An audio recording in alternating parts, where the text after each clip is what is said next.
بسم الله الرحمن الرحيم. الحمد لله رب العالمين وبه نستعين على أمور الدين والدين وصلى اللهم على سيدنا محمد وعلى آله وصحبه وسلم أجمعين. السلام عليكم ورحمة الله وبركاته. ومركلي برنامج كيني وعي وما أنت أنكو إيجينو إسبدلك جغرافي سياسة دونك كذا عي سامينتا وأنجا نوية لك رجوبل كنا يجارهان سوماليا سيدان لسه وحقرك أسهرا إن أو بربره nidaamkii loo bixiyey nidaamkii dunida ee cusba ama new world order ama wax la yiraahdo uu hogaaminayay Mareykanka sida aan la socono dagaalkii labaad adduunka markuu dhamaaday dawladihii guuleystay oo uu Mareykanka hogaanka u ahaa isbahaysigii guuleystay ayaa waxay sameeyeen nidaamka ilaa maanta adduunka lagu joogo oo ayaga ay hormoodka u ahaayeen oo ay qaramada midoobay sad u tahay xagga siyaasadda markii la yiraahdo iyo majliska amniga ama security council-ka xagga dhaqaalaha ama suuqa furan ee dhaqaalaha bangiga adduunka iyo hay'adda lacagta adduunka IMF iyo waxaan la isku yahay Brentwood institutionska ay asaas u hayeen iyo suuqa xorta ee dhaqaalaha ee nidaamka ku dhisan siyaasiga ee dimuqraadiyadda ku dhisan oo ay hormoodka u hayeen Mareykanka iyo guud ahaan dawladaha reer galbeedka ayaa hadda wuxuu qarka u saaran yahay in uu burburo oo sida aan la socono madaxweynaha cusub ee Mareykanka la doortay wuxuu Yurub u sheegay in ay isku tashato amaankeeda iyo siyaasadeedii dhaqaalaheeda isku tashadaan dawladihii asaga dariska la ahaana sida Canada ama Panama ama wadankan jasiiradan yar ee ku taala Denmark Greenland yiraahdo in oo kulli oo leeyahay ama inay Mareykanka soo biiraan waaye ama ay la kulmi doonaan cawaaqib iyo dhibaato ay la kulmi doonaan haddii go'aankaas diidaan saas daraadeed hadda waxa la isku raacsan yahay dadka siyaasadda caalamiga ah ama guud ahaan siyaasadda iyo arrimaha istiraatiijiga ka hadla oo dhan isku raacsan yihiin in madaxweynaha Mareykanka uu rabo adduunka in loo celiyo adduunkii dawladaha awoodda leh ay ka talinayeen ama ay kala qaybsanayeen sphere of influence-ga macnihii Mareykanka intii uu gaari karo asaga inuu qaarna qaato qaarna oo ay hoos tagaan Russia saas oo kale China cidii awood leh in ay intii ay ka awood badan tahay ay u taliso nidaamkii marka caalamiga ahaa globalka ah international law ku dhisnaa ee maxkamadda caalamiga iyo qaramada midoobay iyo golaha ammaanka iyo World Bankiga iyo IMF iyo hay'adaha dhaqaalaha World Trade Organization midka ganacsiga iyo suuqa xorta ah oo la isku socday iyo ku dhisnaa in uu meesha ka baxayo oo haddeertaan Yurub ay wajahayso caqabadii ugu weyneed intii ay jiritaankii dagaalkii labaad adduunka kadib ay wajahayso oo ay amnigeeda ay tahay inay ku tashato dhaqaalaheeda ayada inay tahay ku tashato ciddii kale wax u qabanaysay iska daa marka adduunku wuxuu u socdaa adduun ninkii xoog badan oo asaga inta kale oo qabsan karo oo international community wixii la dhahayay ama golo amni ama qaramo midoobay ama adduunkii isku duubnaa oo meesha uu ka baxayo ayaa hadda dhinacaas ayaa loo socdaa sida uu noqon doono global order-ka ama nidaamka cusub ee dunida halka uu bixi doono cid saadaali kartaa lama arko laakiin saadaasha u dhow laga bixiyo waxay tahay in ciddii tun weyn sidii intaana dhisin qaramada midoobay iyo hay'adahan golaha ammaanka iyo waxaan loo bixiyay bulshada caalamka ama nidaamka cusub ee caalamiga ee Mareykanka hogaaminaya markii oo dagaalkii labaad qaboobay adduunka uu dhamaaday inuu meesha ka baxayo oo super powerskii iyo qof walba intii adiga aad u tali karta u tali ay soo noqonayso inay qolo walba isku tashataa ama haday tahay wadan ama haday tahay qolo oo sida Yurub oo kale ama wadan haduu yahay gooni ah in la isku tashado ay adduunkii halkaas ayuu had u dhaqaaqay runtii nidaamkii lagu wada shaqeynayay oo caalamiga ahaa oo dad badan ay aaminsanayeen inuu favor u ahaa ama dan u ahaa reer galbeedka iyo Mareykanka ayaga adduunka ku haysteen ay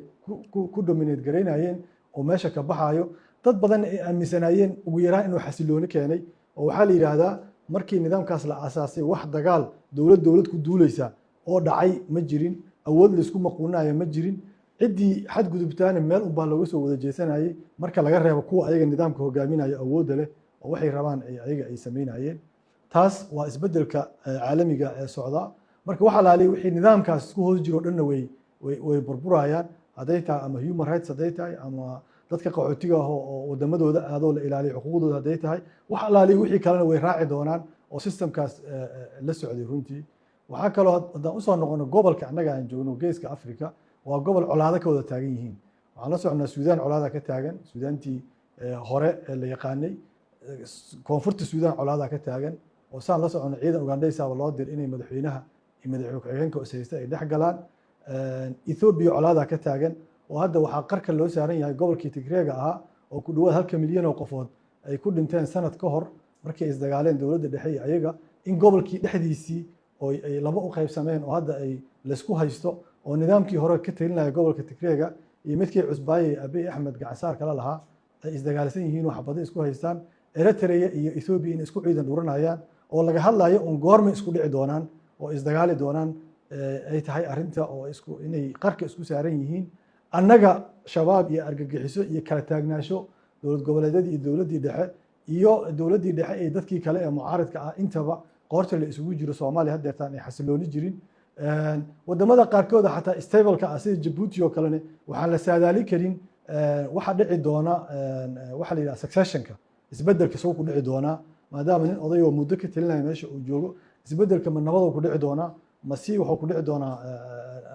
xasilooni ah oo xukunka si nabad ma la isugu wareeji doona mise waxa dhici doona in uu si nabad ku dhici. Marka geeska Afrika waxa la mid ah Uganda oo la garanaynin nidaamka isbedelka soo ku dhici doona asaga naftiisa aan wax cadeyn aan haysanin. Kenya ayaa ugu xasilan gobolka haddeertaan oo ayada nafteedana aan qalalaasayda siyaasadeed oo san dhamaanin inkastoo isku dayayo madaxweynaha hadda jooga inuu dadka iyo mucaaradka iyo dadka ay wax uun ku heshiiyaan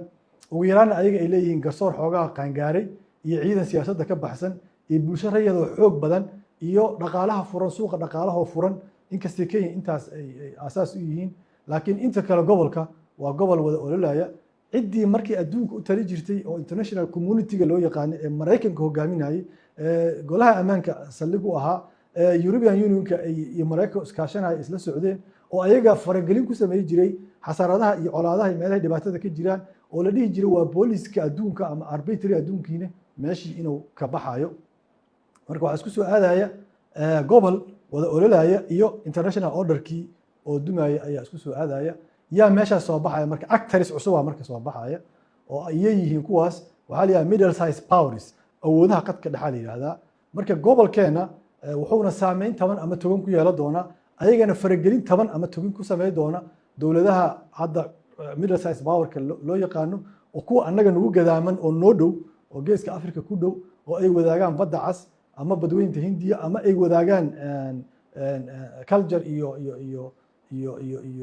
ciidan dhaqan iyo siyaasad iyo military inta ay wadaagaan waa dowladaha Turkiga waa Masar waa Sacuudiga iyo Imaaraadka afartaas haddeertaan ugu culculus dowladaha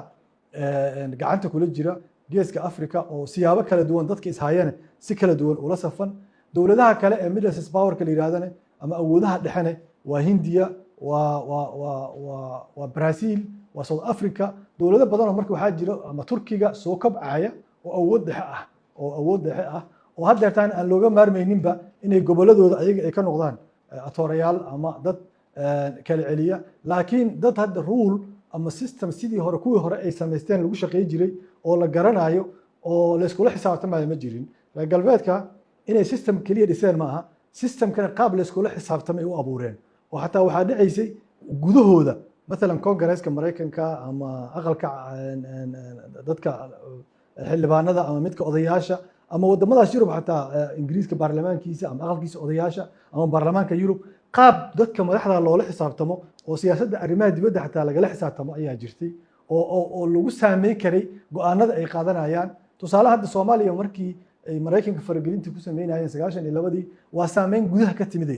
oo la yiri dadka Soomaalida dhimanaya ha loo gurmado dad kale oo aragti dhagar maleega qabo waa jiraan laakiin sida dhabta ah markii la darsay waxa waaye bulshada warbaahinta iyo bulshada reerka Mareykanka waxay ku qasbeen George W Bush odagii weynaa inuu Soomaaliya u gurmado maadaama ay ka jirto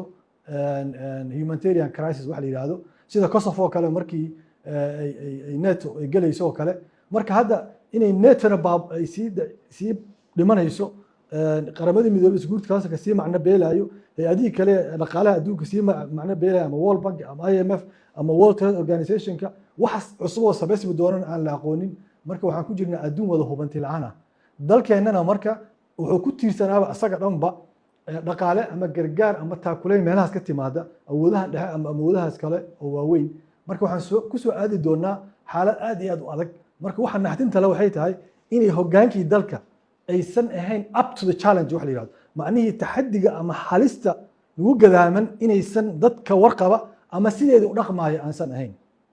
maxaan saas u leenahay dhaqankii aan jirin. dhaqanka hadduu jiro maxaa dhici lahaa in talada dhulka la dhigo, in soomaalida ka maqan la isku raadiyo, in halista la istuso adduunka nooga soo wajahan, in gobolkan oo gubanaya aan ku baraarugno oo geeska Afrika ah see annaga aan uga survive karnaa, uga badbaadi karnaa 30 sano dhib iyo qaxar iyo qaxooti ku soo jirnay. marka madaxda hadday ay yihiin qaangaar dad ah oo isku filan waxay dhihi lahayn talada dhulka inay dhigaan, la isla cadowga hadda haysto argagixisada laga wada hortago, wax tala la isku raacsan yahay hal sana ka dhima hadda mandate-ka madaxweynaha xilka fadhiya tala la isku raacsan yahay ayuu dhexda soo dhigi lahaa. laakiin sidii hore inuu yiraahdo aniga iyo wixii raacsan kaliya yaa waxaan rabna iska jabsanayna, qofkaan rabna iska magacaabanayna, xilka qofkaan rabna u dhiibanaya, saar rabna u dhaqmaya, baarlama ila xisaabtamaya ma jiro, aqasar ila xisaabtamaya ma jiro, warbaahin ila xisaabtamaysa male, mucaarad ila xisaabtamaya ma jiro, gobolada kii maqan ha maqnaado, kii maqnaado ha maqnaado, mucaaradkii maqan waxa iga galay lama arko, talada go'aya garabka ii saaran, talada anaa iska wata. waxay ku sinaysaa inaysan qaangaarnimo